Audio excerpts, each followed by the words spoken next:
जो है वो नॉमिनेशन कमिटी है जिसका काम बोर्ड के मेंबर्स को अपॉइंट करना होगा। ठीक है, ये इंपॉर्टेंट है। तो एक कमिटी आपको बनानी है, बोर्ड के अंडर बनेगी ये कमिटी। बोर्ड ऑफ डायरेक्टर्स के अंडर एक कमिटी बनाई जाएगी। ठीक है, तो बोर्ड ऑफ डायरेक्टर्स के अंडर एक कमेटी बनानी है जिसको नाम दिया जाएगा नॉमिनेशन कमेटी। ठीक है, और इस कमेटी का काम होगा बोर्ड के मेंबर्स को,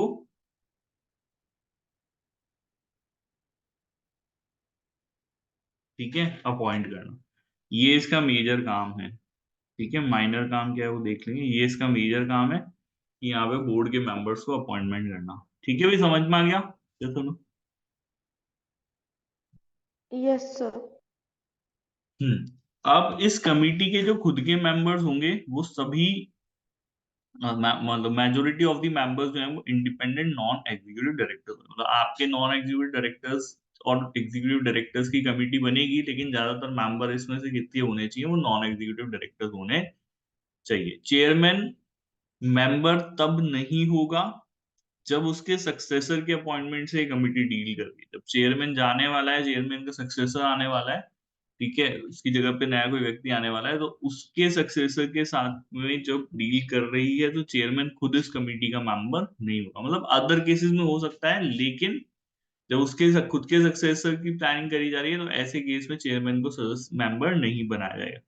सभी director subject to annual reelection रहेंगे। जितने भी बोर्ड के मेंबर हैं उन सारे मेंबर्स को, उन सारे डायरेक्टर्स को री इलेक्ट हर साल करना पड़ेगा। The chairman should not remain in post for more than 9 years from the date of first appointment. ठीक है ना, इसके अलावा जो चेयरमैन रहे वो खुद चेयरमैन 9 साल तक रह सकता है अपने फर्स्ट अपॉइंटमेंट की डेट से। ठीक है, 9 साल के बाद उसको डिसकंटिन्यू करना पड़ेगा। This period can be extended, इस पीरियड को एक लिमिटेड समय के लिए एक्सटेंड किया जा सकता है ताकि इफेक्टिव सक्सेशन प्लानिंग हो सके। ठीक है, अब जैसे 9 साल पूरे कंप्लीट हो गए, अब जब तक कि नया जो है वो सक्सेसर उसका नहीं आ जाता, ठीक है, नया चेयरमैन नहीं आ जाता, जब तक वो नहीं आ जाता तब तक काम अच्छे से चलता रहे, इफेक्टिव सक्सेशन प्लानिंग हो उतने लिमिटेड टाइम के लिए आप 9 साल से ज्यादा के लिए आप क्या कर सकते हो, उसको अपॉइंट कर सकते हो, मतलब कंटिन्यू कर सकते हो। ठीक है, open advertising and external search agencies consultancy should be use for the appointment of chairman and the non executive directors. ठीक है ना, अब नॉन एग्जीक्यूटिव डायरेक्टर्स के लिए आप या चेयरमैन के लिए क्या सोर्स यूज करेंगे अपॉइंटमेंट का, कहाँ से ढूंढेंगे इन लोगों को? तो इन्होंने बोला वैसे कि कोई रिजिड रूल नहीं है कि नहीं, सिर्फ एडवर्टाइजिंग या एक्सटर्नल एजेंसी, आप दूसरे भी कोई सोर्सेज का यूज ले सकते हो। बट जनरली आपको किन सोर्सेज का यूज लेना चाहिए? तो ओपन एडवर्टाइजिंग, जैसे अखबार में आपने ऐड दे दिया, ठीक है, या कोई एम्प्लॉयमेंट न्यूज आती है, या एम्प्लॉयमेंट चैनल है, या लिंक्डइन जैसी चीजें हैं, या फिर एक्सटर्नल सर्च कंसल्टेंसी होती है। ठीक है, इनके बारे में जानते हो ना भाई, ये कुछ एजेंसीज होती हैं जो ये काम करती हैं यहाँ पर। ठीक है, आपको जरूरत है यहाँ पे एम्प्लॉयज की, तो आप इनको बता देते हैं, इनके पास कैंडिडेट्स होते हैं, ये रिकमेंड कर देते हैं आपको, है ना। तो उन एजेंसीज का ओपन एडवर्टीजमेंट का आपको यूज लेना चाहिए chairman and non executive directors के अपॉइंटमेंट के लिए। ठीक है भाई, समझ में आ गया यहाँ पे? यस। सिंपल चीज है। बोर्ड, उसकी कमिटी, चेयरमैन, इंडिविजुअल डायरेक्टर, सभी का एनुअल इवेल्युएशन होना चाहिए, और जो प्रोसीजर है वो प्रोसीजर आपका फॉर्मल एंड रिग्यूलस होना चाहिए।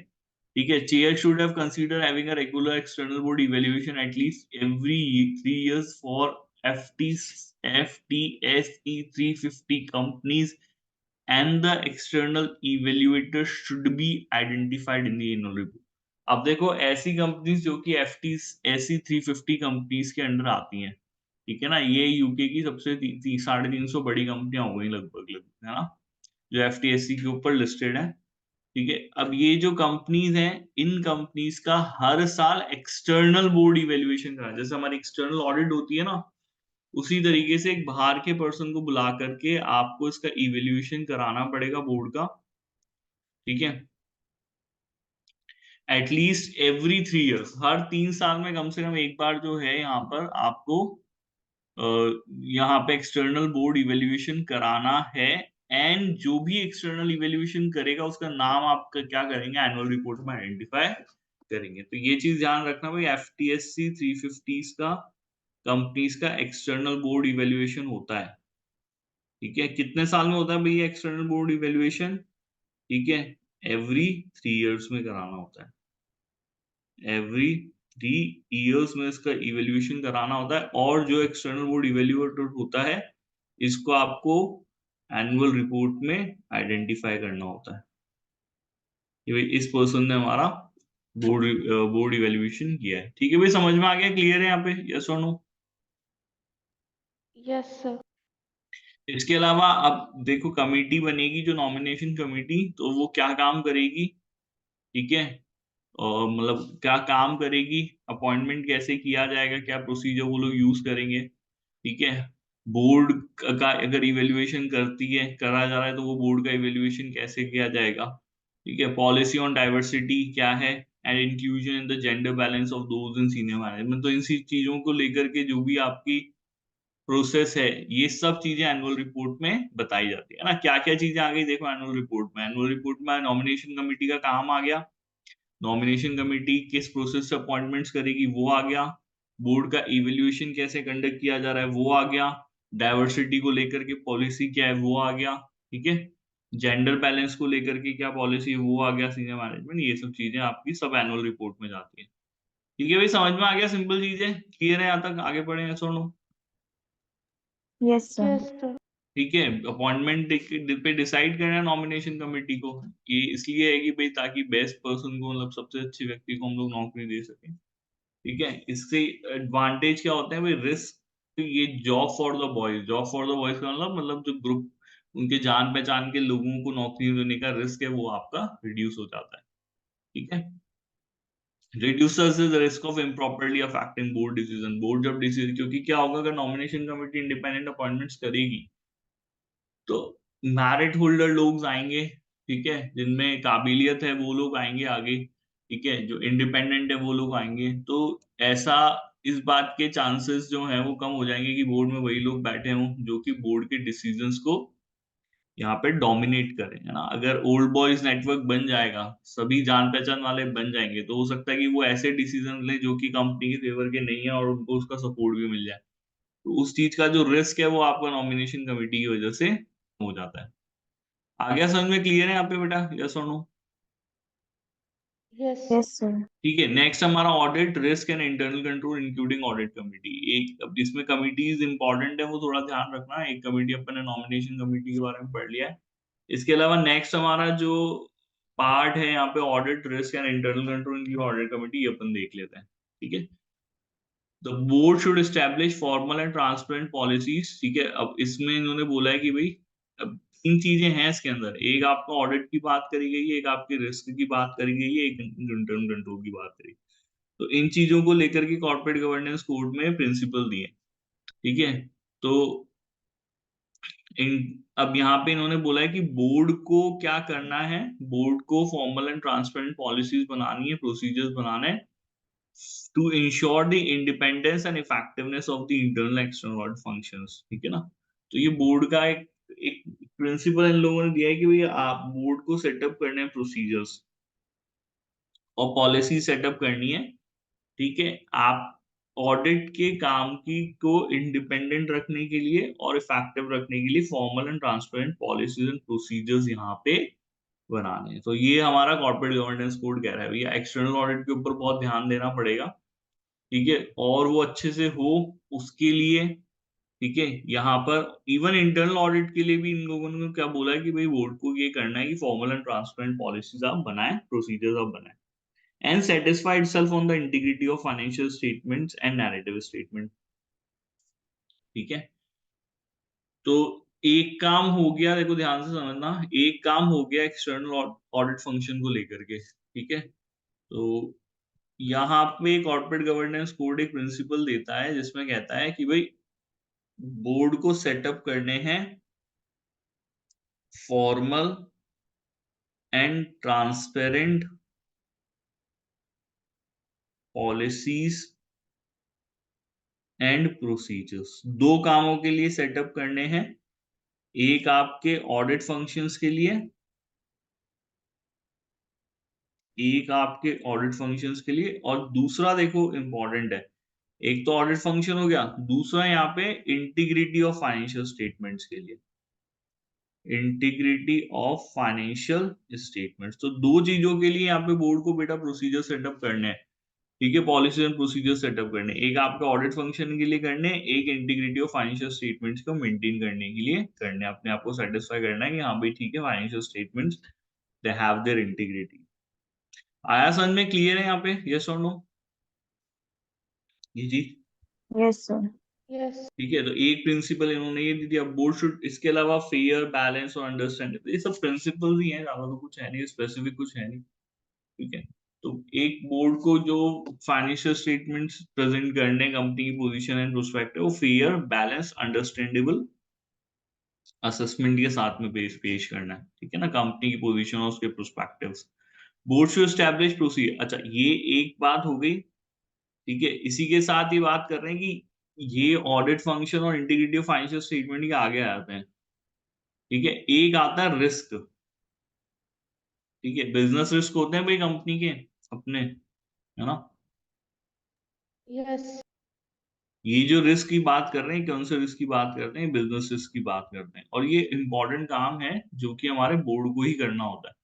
तो एक बोर्ड को बिजनेस रिस्क को यहाँ पे मैनेज करने के लिए, ठीक है, इंटरनल कंट्रोल का फ्रेमवर्क बनाने के लिए, ठीक है, और ये डिटरमाइन करने के लिए भी किस नेचर का, किस एक्सटेंट के प्रिंसिपल रिस्क कंपनी जो है वो लेने के लिए तैयार है अपने लॉन्ग टर्म स्ट्रेटेजिक ऑब्जेक्टिव्स को। तो इस चीज का आइडेंटिफिकेशन हो, इसको हम कैसे मैनेज करेंगे, ठीक है। तो ये सब चीजों के लिए आपको ट्रांसपेरेंट, मतलब यहाँ पे स्टैब्लिश करने पड़ेंगे, प्रोसीजर्स करने पड़ेंगे, ठीक है। ये भी एक काम है आपका। तो प्रोसीजर ही सेटअप करने ले दे करके बोर्ड को, हर चीज के लिए प्रोसीजर सेटअप करना है आपको, ऑडिट फंक्शन के लिए प्रोसीजर सेटअप करने हैं, पॉलिसीज बनानी है आपको, integrity of financial statement maintain करने के लिए प्रोसीजर्स बनाने हैं, पॉलिसीज बनानी है आपको, बिजनेस रिस्क को मैनेज करने के लिए प्रोसीजर्स बनाने हैं, ठीक है, आपको इंटरनल कंट्रोल फ्रेमवर्क डेवलप करना है, ठीक है, आपको ये सब काम करना है। मेन आ गया समझ में, ये प्रिंसिपल्स हम लोगों के हैं। तो ये ड्यूटी हमने कास्ट करी है, ये ड्यूटी हमने, ये जिम्मेदारी हमने बोर्ड को दी है, ठीक है। ये सिर्फ प्रिंसिपल्स में दी है, कुछ स्पेसिफिक भी होगी वो भी देख लेंगे, तो ये सिर्फ प्रिंसिपल्स में दी है ना। अभी आप कैसे पूरा करते हो वो बोर्ड बैठेगा, अपने साथ के लोगों के साथ डिसाइड करेगा कि भैया ये हमारे ऊपर रिस्पॉन्सिबिलिटी कास्ट करी गई है, इसको हम कैसे पूरा करें।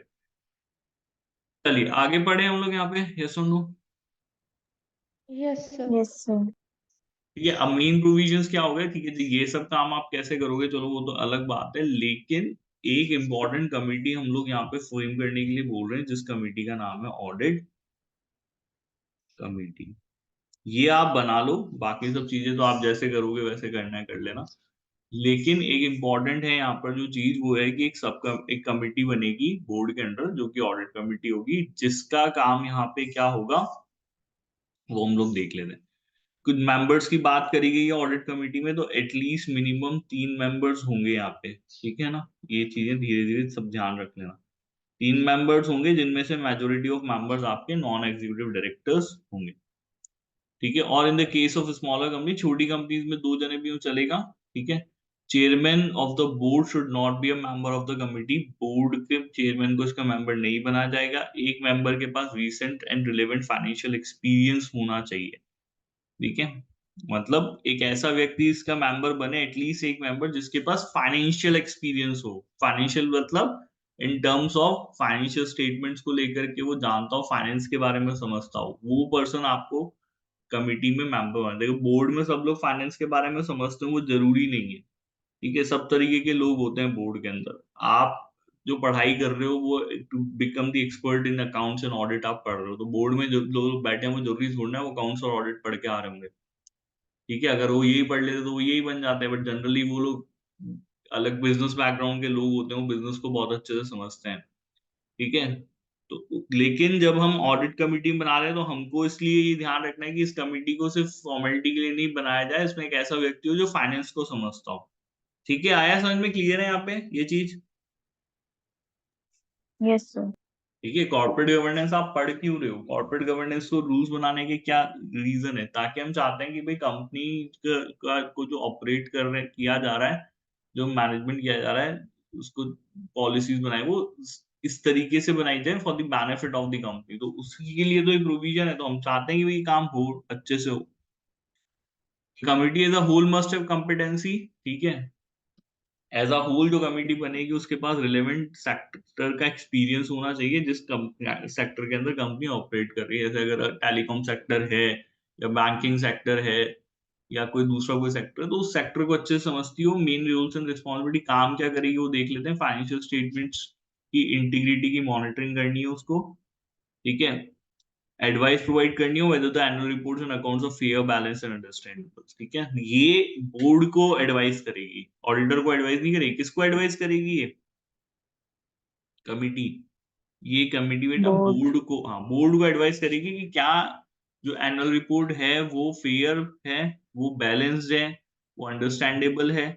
कंपनी के इंटरनल फाइनेंशियल कंट्रोल्स को रिव्यू करेगी, रिस्क मैनेजमेंट सिस्टम्स को रिव्यू करेगी। बहुत सारे काम हैं, क्योंकि ये सारे काम जो कि एक्सटर्नल ऑडिटर को भी करने होते हैं, ठीक है। ये सब चीजें एक्सटर्नल ऑडिटर भी देखता है, रिव्यू करता है, ऑडिट करता है, उसके ऊपर अपना ओपिनियन देता है। तो इस वजह से हम ये सब काम ऑडिट कमेटी को भी दे रहे हैं कि आप भी ये काम करो, ताकि एक्सटर्नल ऑडिटर्स इनमें कमियां नहीं निकाले, इनमें जो सुधार हमको करना हो वो करें हम लोग। ठीक है भाई, आगे समझ में क्लियर है यहाँ तक? यस और no?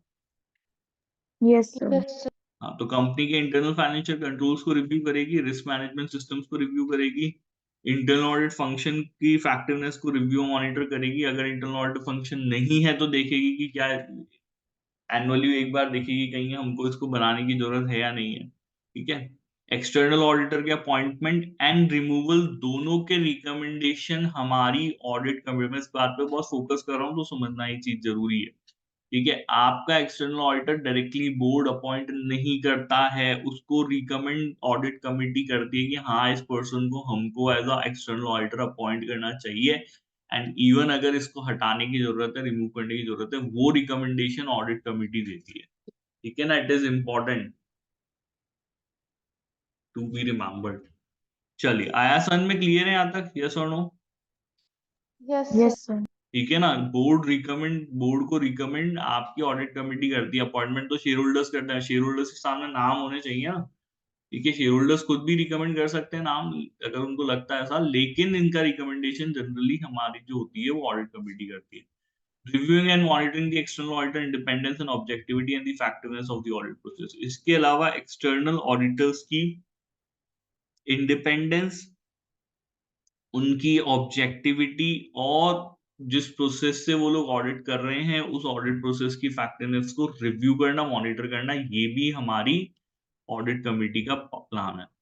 Developing and implementing policy on the engagement of the external auditor supply and audit. इसके अलावा अगर नॉन ऑडिट ऑडिटर से नॉन ऑडिट सर्विसेज ले रही हो तो उसके लिए क्या पॉलिसी होगी, ठीक है, वो पॉलिसी डेवलप और इम्प्लीमेंट करने का काम भी हमारी ऑडिट कमेटी का है। ठीक है, आगे समझ में क्लियर है यहाँ पे? यस और नो? है ना। Yes, sir. अब आप एनुअल रिपोर्ट में जाएंगे तो क्या काम किया है ऑडिट कमेटी ने वो आपको बताना पड़ेगा, कौन है, यही सब बातें हैं, है ना। एनुअल रिपोर्ट में सब डिस्क्लोजर्स हो जाते हैं। तो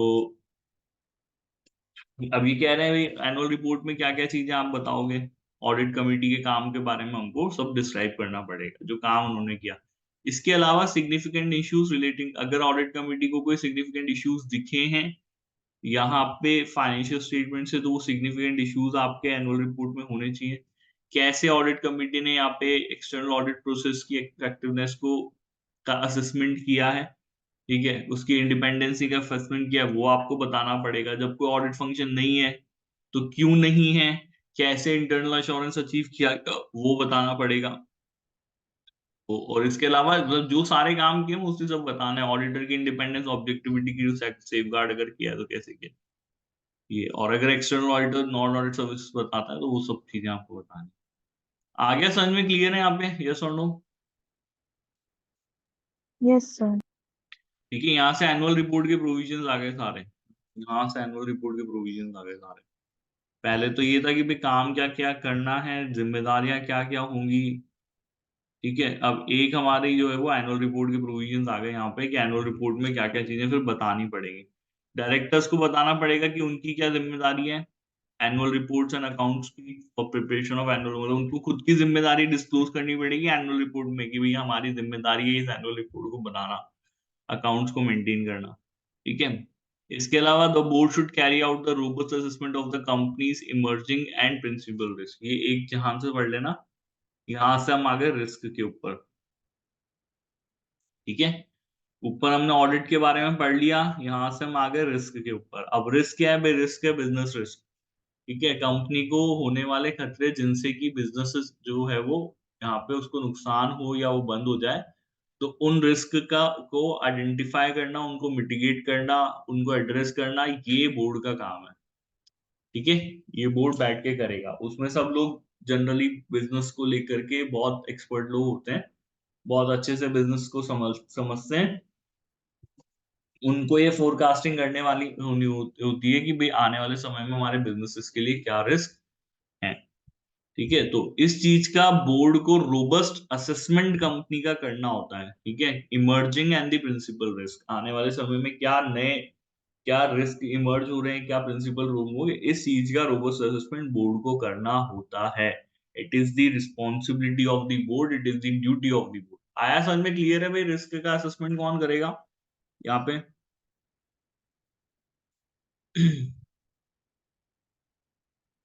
आगे यहां तक समझ में? आगे बढ़े है Yes, ना? sir.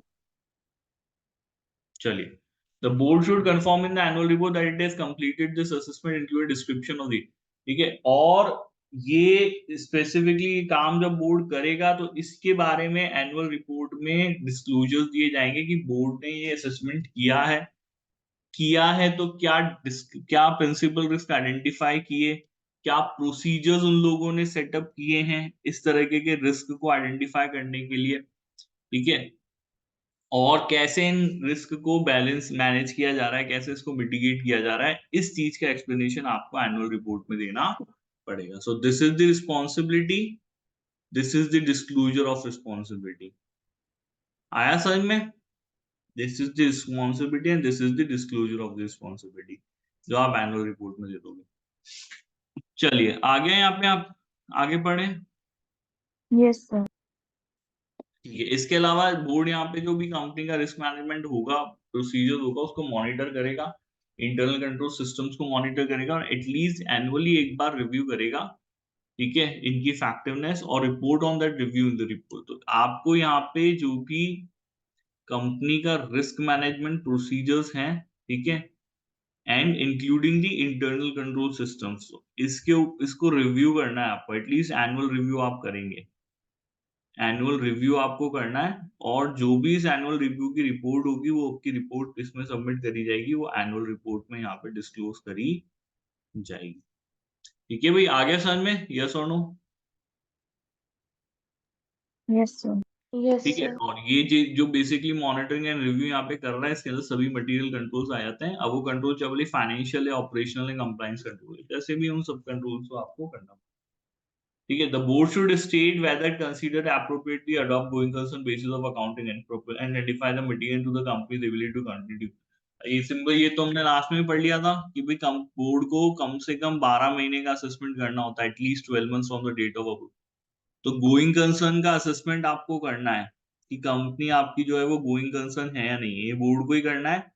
और इसमें जो पीरियड कंसीडर किया जाता है वो फाइनेंशियल स्टेटमेंट से 12 मंथ्स का किया जाता है, एटलीस्ट 12 मंथ्स का ये होना चाहिए। चलिए, क्लियर है? समझ में आ गया यहाँ पे? यस और नो? Yes, sir. ठीक है, the board should explain in the, अब इसके अलावा जब ये जो भी असेसमेंट किया होगा, फिर वापस इस असेसमेंट को आपने किया ये एनुअल रिपोर्ट में डिस्क्लोज करो। ठीक है, कि हमने किया है भाई, व्हाट पीरियड, किसने पीरियड के लिए किया है और इस पीरियड को हम क्यों अप्रोप्रिएट समझते हैं, ये आपको पूरा डिस्क्लोजर देना पड़ेगा। ठीक है, the board should state weather, ये पूरा गोइंग कंसर्न को लेकर के पैराग्राफ हो गया। The board should state whether it is reasonable that the company will be able to continue in operation meet liabilities they follow over the period of their assessment. आ गया भाई समझ में? क्लियर है यहाँ पे? यस और no? Yes, sir.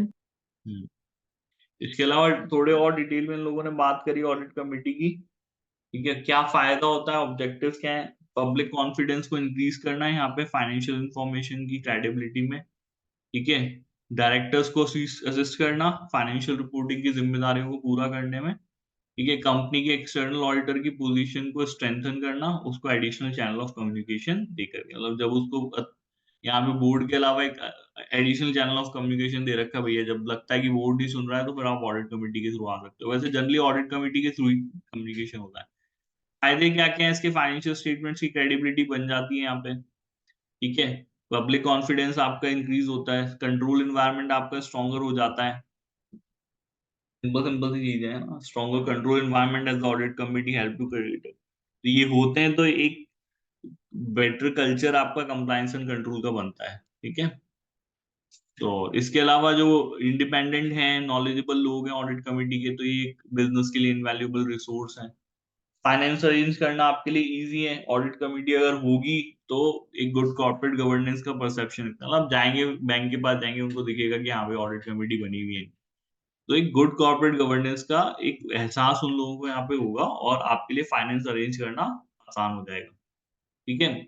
Listing requirement का बर्डन आपका जो है वो कम होगा, लिस्टिंग रिक्वायरमेंट जब आप स्टॉक एक्सचेंज वालों को बोलोगे भाई हमारी कंपनी को लिस्ट कर दो, तो ऑडिट कमेटी बनाना है, it may be a one of the requirement, तो वो जब आपकी बनी हुई होगी पहले से तो आपके लिए कंप्लाइंस करना और इजी हो जाएगा, सिंपल है भाई, समझ में आ गई सिंपल सिंपल चीजें, ये सुनो। Yes, sir. Yes, sir. Internal audit function आपका रिपोर्ट करेगा ऑडिट कमेटी को, ठीक है, उससे उसकी इंटरनल ऑडिट फंक्शन की इंडिपेंडेंस बढ़ जाती है, इंटरनल ऑडिट ऑडिट कमेटी अगर होती है ना तो आपका जो इंटरनल ऑडिट का काम है वो लोग रिपोर्ट फिर ऑडिट कमेटी को करते हैं, तो उससे उनकी इंडिपेंडेंसी और बढ़ जाती है, बोर्ड के अंडर काम नहीं करते, मतलब indirectly you are under the board of directors, but एक अलग से कमेटी है जिसमें नॉन एग्जीक्यूटिव डायरेक्टर्स मेजरली हैं, तो फिर वो आपकी इंडिपेंडेंसी और बढ़ जाती है। अच्छा, कुछ डिसएडवांटेजेस है यहाँ पे, ठीक है, डिफिकल्टीज रिक्रूटिंग दी राइट नॉन एग्जीक्यूटिव डायरेक्टर्स हुए, अब ये डिफिकल्टी इसकी नहीं है, वो तो सबकी है, बोर्ड में भाई जो दिक्कत आती है नॉन एग्जीक्यूटिव ने ऊपर पढ़ा है ना नॉन एग्जीक्यूटिव डायरेक्टर्स को, कि मुश्किल होता है सही रिलेवेंट एक्सपीरियंस वाले नॉन एग्जीक्यूटिव डायरेक्टर्स को ढूंढना, जिनके पास सफिशिएंट टाइम भी हो, एक्सपीरियंस भी हो रिलेवेंट, तो वो डिफिकल्ट होता है ढूंढना, ठीक है।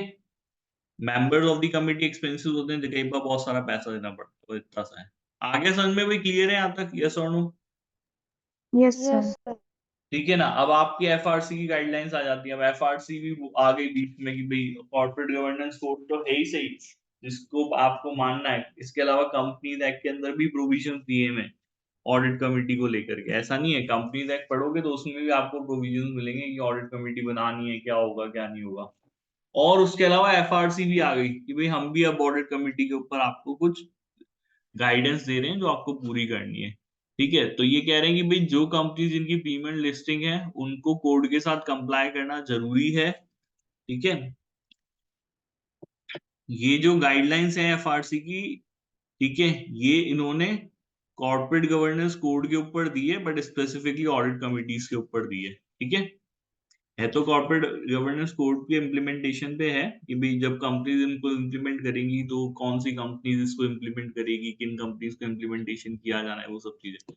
तो ये कह रही है कि भाई जो कंपनीज जिनको जो कि प्रीमियम लिस्टिंग का पार्ट है, किसका पार्ट है, प्रीमियम लिस्टिंग, तो ये कह रहे हैं कि भाई जो कंपनीज यहाँ पे प्रीमियम लिस्टिंग का पार्ट है उनको कॉर्पोरेट गवर्नेंस कोड यहाँ पे कंप्लाई करना जरूरी है, ठीक है, but on the basis of principle, ठीक है, या तो करो कंप्लाई और एक्सप्लेन के प्रिंसिपल पे करना है, या तो उनको कंप्लाई करे या फिर वो एक्सप्लेन करे कि ऐसा उन्होंने क्यों नहीं किया है। चलिए समझ में आ गई बात यहाँ पे, यस और नो? Yes. ठीक है, इसके अलावा स्पेसिफिकली ऑडिट कमिटी का अरेंजमेंट बोला है, should be proportional to task and will according to size. इसके अलावा ऑडिट कमिटी कितनी बड़ी होगी कितनी छोटी होगी वो डिपेंड करता है कि भाई ऑडिट कमिटी का काम कितना है, ठीक है, कंपनी जितनी ज्यादा बड़ी है जितनी ज्यादा कॉम्प्लिकेटेड है उस हिसाब से आपको ऑडिट कमिटी के अरेंजमेंट्स करने पड़ेंगे, शुड बी प्रोपोर्शनेट। एक कमिटी बहुत बड़ी है, दो जने अपने मेंबर बना दिए तो वो नहीं कर पाएंगे, तो कंपनी में बहुत बड़ी है तो हो सकता है 3 या 4 मेंबर आपको अपॉइंट करने पड़े, सिंपल सी बात है, वो ज्यादा है नहीं सिंपल। ठीक है, आगे समझ में क्लियर है यहाँ पे, यस और नो? Yes, sir. ठीक है, इसके अलावा ऑडिट कमेटी के मेंबर्स के बीच चेयरमैन कमेटी का चेयरमैन जो होगा, बोर्ड चेयर होगा, चीफ एग्जीक्यूटिव होगा, फाइन, इन लोगों के बीच में एक फ्रैंक ओपन वर्किंग रिलेशनशिप, आपस में म्यूचुअल रिस्पेक्ट होनी चाहिए ताकि अच्छे से काम कर सके। मैनेजमेंट को इंश्योर करना है कि ऑडिट कमेटी को प्रॉपर्ली इन्फॉर्म रखे, सभी डायरेक्टर्स कोऑपरेट करेंगे ऑडिट कमेटी के। सिंपल सिंपल ही है, कुछ है ही नहीं स्पेसिफिकली, है ना, कुछ ज्यादा नहीं है। आगे समझ में? सुनो, Yes, sir. Yes, sir. Audit committee के कोर फंक्शंस ओवरसाइट करना है, असेसमेंट करना, रिव्यू करना है।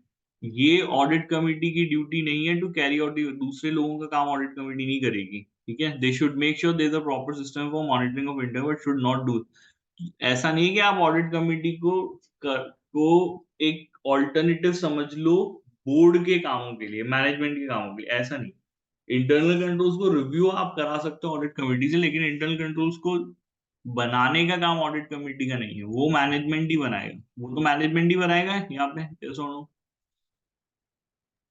Yes, sir. Yes, sir. ठीक है ना, इसके अलावा ऑडिट कमेटी के काम को रिव्यू आपको करना है, वो करना है, रिव्यू का कंसेप्ट है, मतलब ऑडिट कमेटी पे अच्छे से काम कर रही है नहीं कर रही, बोर्ड उसको रिव्यू कर सकता है। ऑडिट कमेटी क्या क्या करे? अगर ऑडिट कमेटी के मेंबर्स को ट्रेनिंग देना जरूरी है तो वो ट्रेनिंग कराए, है ना। मेंबर्स आएंगे ऑडिट कमेटी के, अगर उनको आपको लग रहा है कि इस मेंबर्स को उनको स्किल देना है, ट्रेनिंग देनी है, ठीक है, तो वो आप कर सकते हो, जितनी मीटिंग्स जरूरी है करें, है ना। नो फ्यूअर देन, कम से कम 3 मीटिंग्स करनी है, उससे ज्यादा फिर जितनी आपको जरूरत है कर लो। एक्सटर्नल इंटरऑडिटर से मिले, बिना मैनेजमेंट के मिले, एटलीस्ट एनुअली एक बार मिले, ठीक है। ऑडिट से संबंधित कोई इश्यू अगर आ रहा है तो डिस्कस किया जाए उस मीटिंग के अंदर। बोर्ड को रिपोर्ट करेगी कैसे वो अपनी जिम्मेदारियां पूरी कर रही है, शेयर होल्डर्स का इंटरेस्ट इंश्योर करे, review the report of the board to on the significant financial reporting issues and judgements in connection with the preparation of the financial statement, review and report to the board on any significant financial reporting issues. तो अगर audit committee को कोई भी financial significant financial reporting issue दिखता है, ठीक है, या फिर कोई जजमेंट जिसको कि फाइनेंशियल स्टेटमेंट्स प्रिपेयर करने में यूज लिया गया है, तो अगर इस तरह का कोई सिग्निफिकेंट है जिसको लेकर की कोई समस्या है, तो वो उसको रिव्यू करके उसको बोर्ड को उसको क्या करना चाहिए, रिपोर्ट करना चाहिए। आ रहा है समझ में? सिंपल है, कुछ ज्यादा है नहीं इसके अंदर भाई डिटेल, बहुत ज्यादा डिस्कशन के लिए। Yes, sir. ठीक है, appropriate significant accounting policy, significant estimate judgement, बहुत जब जनरली क्या है कि जो काम ऑडिटर को करने हैं वो कुछ काम हमने इनसे कराए हैं, जैसे कि सिग्निफिकेंट अकाउंटिंग पॉलिसी है, एस्टिमेटेड जजमेंट है, तो ये अप्रोप्रिएट है या नहीं है, इसको भी एक बार कंसीडर हमारी ऑडिट कमेटी कर लेगी। ठीक है, मैनेजमेंट से रिपोर्ट मांग सकती है सिस्टम्स के ऊपर, इंटरनल कंट्रोल सिस्टम्स हैं, ठीक है, उनके ऊपर रिपोर्ट्स मांग सकती है, and the conclusion of any testing carried out by internal external auditors, ठीक है, ये आप मांग सकते हो, इसकी रिपोर्ट आप मांग सकते हो। ठीक है भाई, समझ में आ गया यहाँ पे, यस और नो? Yes, sir. ठीक है, फाइनेंशियल रिस्क को लेकर के भी क्या सिस्टम एस्टैब्लिश मैनेजमेंट ने किए गए हैं, फाइनेंशियल रिस्क को मॉनिटर करने के लिए, उसको मैनेज करने के लिए, उसका असेसमेंट के लिए और उसको आइडेंटिफाई करने के लिए क्या सिस्टम एस्टेब्लिश किए गए हैं बाय द मैनेजमेंट, उन सिस्टम्स को रिव्यू हमारी ऑडिट कमेटी करेगी। ठीक है, इंटरनल ऑडिट फंक्शन जैसा मैंने आपको बताया वो ऑडिट कमेटी के अधीन होता है, ऑडिट कमेटी के अंडर होता है, तो ऑडिट कमेटी उसके काम को मॉनिटर करती है और रिव्यू करती है। ठीक है, आगे समझ में, whistle blowing arrangements for the staff को भी आप रिव्यू कर सकते हो। विसल ब्लोइंग अरेंजमेंट मैंने पढ़ाया हुआ है ऊपर आपको, है ना, क्या होता है पता है ना? हाँ या ना? Yes, sir. Yes, ठीक sir. है, अब एनुअल रिपोर्ट आ गई, अब एनुअल रिपोर्ट में काम आ जाएगा ऑडिट कमेटी ने क्या किया, समरी रोल आएगा ऑडिट कमेटी का, कौन कौन लोग हैं, उनकी क्या क्या क्वालिफिकेशन है, मीटिंग्स कितनी करी, सिग्निफिकेंट इश्यूज क्या आइडेंटिफाई किए हैं यहाँ पर, ठीक है, फाइनेंशियल स्टेटमेंट्स को लेकर के एक्सप्लेनेशन आएगा कि किस तरीके से उन्होंने एक्सटर्नल ऑडिट प्रोसेस की इफेक्टिवनेस को असेसमेंट किया है। ठीक है, अपॉइंटमेंट रीअपॉइंटमेंट को लेकर के एक्सटर्नल ऑडिटर का क्या अप्रोच है उनका, अगर external auditor non audit services पढ़ाता है तो उसकी ऑब्जेक्टिविटी इंडिपेंडेंस को कैसे सेफगार्ड किया गया है। जब ऑडिट कमेटी और बोर्ड के बीच में डिसएग्रीमेंट है जिसको कि रिजॉल्व नहीं किया जाता, तो ऑडिट कमेटी के पास ये अधिकार है कि ऐसे इशू को वो एनुअल रिपोर्ट में यहाँ पर डिस्क्लोज करेगी, ठीक है, शेयर होल्डर्स को। ठीक है, ये सिंपल सी बात है। डिसएग्रीमेंट मतलब जहां पर भी जो कोई बात डिस्प्यूट आपका राइज हो गया, तो वो बात ऑडिट कमेटी के पास राइट है कि वो उसको एनुअल रिपोर्ट में दिखाए ताकि शेयर होल्डर्स को पता करे। Audit committee share should be present at the AGM to answer questions. Audit committee के चेयर आगे भाई समझ में यहाँ पे, यस और नो? Yes, sir. ठीक है, बाकी ये मैंने बता दिया अपॉइंटमेंट, एक्सटर्नल ऑडिटर्स के अपॉइंटमेंट के लिए आप जिम्मेदार हो। ऑडिट कमेटी रिकमेंड करेगी FTSE 350 companies should put the audit out to tender at least one every 10 years to enable the audit company to compare the quality and effectiveness of the services provided by the incumbent auditor with those of other firms। अब ये इन्होंने क्या बोला है कि ऐसी company, ये थोड़ा सा देख लेना, बाकी तो कुछ ज्यादा है, स्पेसिफिकली वो कंपनीज जो कि एफटीएससी 350 कंपनीज हैं, ठीक है, should put the audit to tender at least one every 10 years to enable the audit committee to compare the quality and effectiveness of the services provided by the incumbent auditor with those of other firms। ठीक है, कहने का मतलब ये है कि एक comparison करना है ऑडिट कमेटी को। ठीक है, किसके बीच का कंपैरिजन करना है? Comparison between the auditors. ठीक है, हर 10 साल के लिए बोला है। आप 10 साल में हो सकता है एक से ज्यादा ऑडिटर्स ने आपको सर्विसेज दी हो अलग अलग फर्म से, तो उन सभी ऑडिटर्स में से किस ऑडिटर ने ज्यादा अच्छा काम किया है, इस बात का कंपैरिजन करने के लिए, इस बात का कंपैरिजन हमारी ऑडिट कमेटी को करना पड़ेगा। ठीक है, ये इन्होंने बताया, इतना सही है और ज्यादा कुछ है नहीं। आ गया भाई समझ में यहाँ पे? Yes, हम्म, इतना था। The audit committee should annually assess, इसके अलावा audit committee should annually assess the qualification, expertise and resource. अब इनका खुद का काम भी इन लोगों को असेसमेंट करना है कि भाई हमारे पास एक्सपर्ट्स हैं, मतलब कमिटी खुद का काम का असेसमेंट कर रही है। ठीक है, ऑडिट कमेटी ये देख रही है कि भाई अपना काम करने के लिए उसके पास सही रिसोर्सेज हैं या नहीं है। ठीक है, इंडिपेंडेंट है हम लोग नहीं है। ठीक है, अगर एक्सटर्नल ऑडिटर रिजाइन करके चला गया तो उसका इन्वेस्टिगेशन आप करोगे। ठीक है, assess the independence and the external auditor के इंडिपेंडेंस एंड ऑब्जेक्टिविटी का असेसमेंट हो गया। मतलब सबसे ज्यादा फोकस इन लोगों ने ले दे करके एक ऑडिट कमेटी पे किया है पूरे चैप्टर में, है ना? बस ये। चलो, set and apply formal policy for non audit services that are pre approved. Non audit services को लेकर के फॉर्मल पॉलिसी आपको बनानी है। ठीक है, farmer employees of external auditor taking into account of ethical standards paying particular attention. अगर कोई इस चीज को लेकर के पॉलिसी एक बनाने के लिए और बोला है, ये एक एडिशनल काम है। Former employ, former employ of external auditor. देखो कई बार क्या होता है कि ऑडिट कंपनी के एम्प्लॉय छोड़ करके आपकी कंपनी में आ जाते हैं। ठीक है, टू दी कंपनी। तो फॉर्मर एम्प्लॉय ऑफ एक्सटर्नल, तो कोई एक्सटर्नल ऑडिटर है जो कि आपका पहले उसका कोई एम्प्लॉय था, वो आपकी कंपनी में आ रहा है, तो इस चीज को लेकर के जो पॉलिसी होगी कि भाई ऐसे लोगों को हमको नौकरी देनी है नहीं देनी है, क्या करना है, तो इसको, इस पॉलिसी को कौन डेवलप करेगा? ये पॉलिसी हमारी ऑडिट कमेटी डेवलप करेगी। बस इतना सा बोला है इसमें। ठीक है, आगे समझ में यहाँ पे, यस और no? yes, sir. Hmm, monitor the external auditor firm compliance with इस ये अब एक्सटर्नल ऑडिटर की फर्म जो है वो यहाँ पे एथिकल स्टैंडर्ड्स को कंप्लाई कर रही है नहीं कर रही, वो सब चीजें।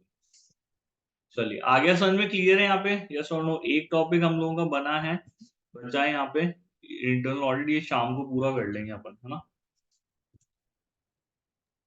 Yes, आगे sir. समझ में, ये छोटा ज्यादा है नहीं, छोटा सा ही है, आधे घंटे में कंप्लीट हो जाएगा हमको, है ना?